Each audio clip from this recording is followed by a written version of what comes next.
Over the 4th of July weekend, I got to ride my first B&M Giga coaster in Orion. The newest Giga was also my most ridden coaster of the trip to Kings Island. Over 2 days, I got to ride this shiny new coaster 5 times with front, back, and middle row rides from morning and afternoon. Now I feel like I got a pretty good read on this coaster, so here's my full review of Orion.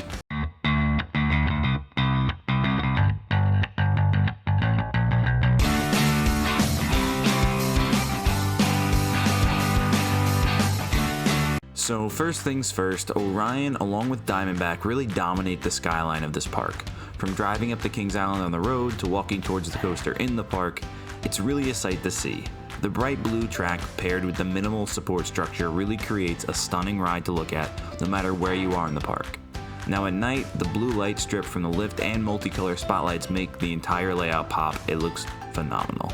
This is only really added to when you cross into the ramped up area 72 that was completely overhauled for Orion. A strong space apocalypse government testing facility theme to pair with Flight of Fear and that shiny white and blue aesthetic throughout the area, it really pops compared to some of the other spots in the park. Now the queue is filled with some fun Easter eggs throughout, and the one shed that's really well themed is very well done. That being said, it isn't Disney or Universal, but it's definitely a full step above the average amusement park in theming. Once you make it through the switchbacks, the trains pull into the station and the toothpaste-looking colors really actually look very nice, jokes aside. These have the classic clamshell restraints on them from B&M, and they are as comfy as ever.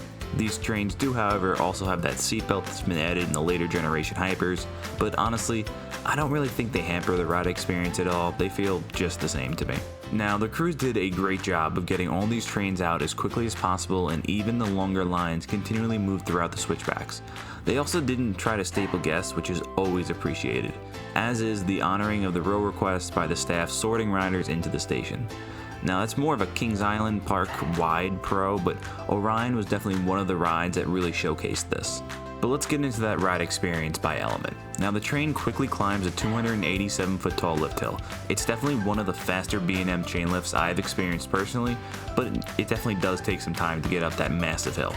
Now after cresting the hill, the train died down the 85-degree drop and hit 91 miles per hour after that 300-foot plunge.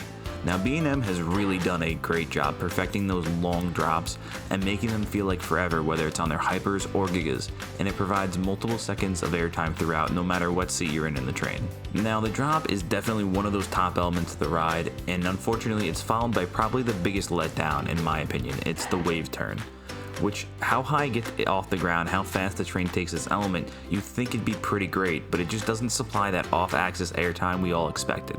It seems like B&M's first attempt to replicate the element from RMC and Intamin, and it just kind of misses.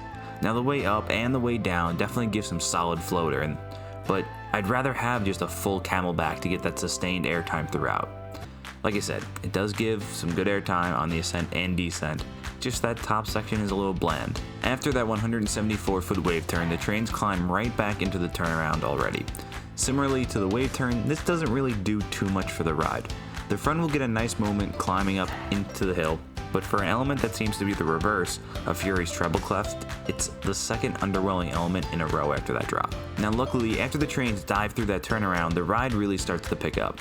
The 56-foot tall speed hill that follows is another real highlight, offering strong borderline floater and ejector airtime throughout the train.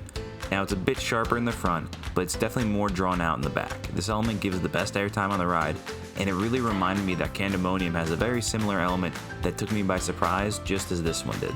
Now if B&M missed with the wave turn, then they are really getting good at making these small speed hills. Then the final big airtime moment comes on that trimmed camelback hill. It's about 147 feet at its peak, and the element does slow the train down, but luckily the whole train will still get a nice floater moment, front on the way up and back on the way down. Now unfortunately, I think without the trim this may be even better, but with the helix following, it's very important. The following upward helix isn't a joke either. It may not be on the same level as a ride like Titan, but it definitely brought out the start of a gray out on me. I like when these graceful B&Ms also bring in that element of intensity, especially when you have so much speed to work with being a Giga coaster. After the train pulls out of that helix, it dives under the first drop and into a twisted airtime hill. Now this hill supplies the off-axis pop of airtime that I'd kinda hoped we'd feel in the wave turn. It doesn't feel quite as sustained as you'd want with the shallow drop off the back, but it's a fun element for sure.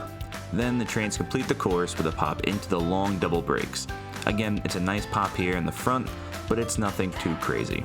So first things first, the layout is filled with several moments of floater and borderline ejector airtime. In the front, look for those climbs up into the hills as well as the sharp hit on the speed hill with extra airtime into the brakes.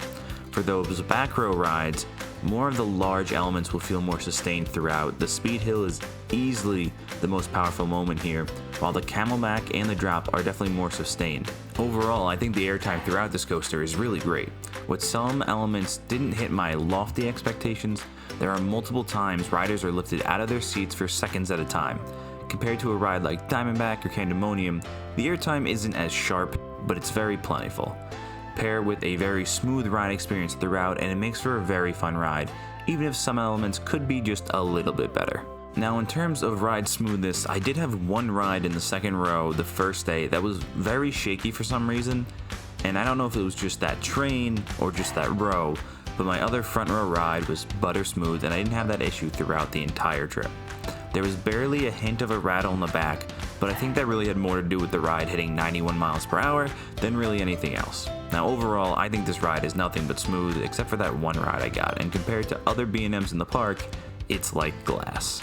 Now my biggest gripe with this ride is not the 300-foot mark or the subpar first elements, it's just the track length. This ride feels like it's over just as it really gets good. In a park where the Hyper is only 39 feet shorter in track length, and they have the longest wooden and inverted coaster in the world, it just feels like they went short. It doesn't need too much more either, but if the ride hit another airtime hill between the wave turn and the turnaround, then another one before the speed hill on the way back, I think it would really be perfect. Maybe add in something low to the ground to really showcase that speed like Millennium Force and Intimidator do, but it just needs something else. Everyone I rode with seemed to agree that it just ends a little too soon as well, and it really just seems to bring truth to that rumor that Orion was actually the backup plan for Cedar Fair when the Great America Hyper was canceled. They didn't want to put too much more in, but either way, the track length doesn't hurt the ride too much. It's still a great ride, still a very strong coaster, but it is my weakest of my Gigas. I personally think this is a step down from Millennium Force, and definitely a step or two down from Intimidator 305. As for the rest of the park, I don't want to spoil too much from my ranking video, so I will say this. That is definitely doesn't top the top of that list, but it isn't the lowest B&M in the park either. Now it's a pretty complete ride in terms of forces, speed, and airtime. It just needs a little more length with a few more elements. As for the night rides, this was actually the only major coaster that we missed due to the fireworks show. The ride closed early on and planned on reopening later, but by the time we got there, the line was very long, so we decided instead to grab Banshee and then leave the park. So Orion currently sits number 18 on my overall list, behind some pretty other notable B&Ms like Candemonium and Alpengeist. With that, this is going to wrap up my review for Orion. So where do you think that this falls with the other Gigas and in the park itself? And should Kings Island have waited maybe another year for something a little bit larger? So let me know below. Until next week, that's all from the shores of Island Coasters.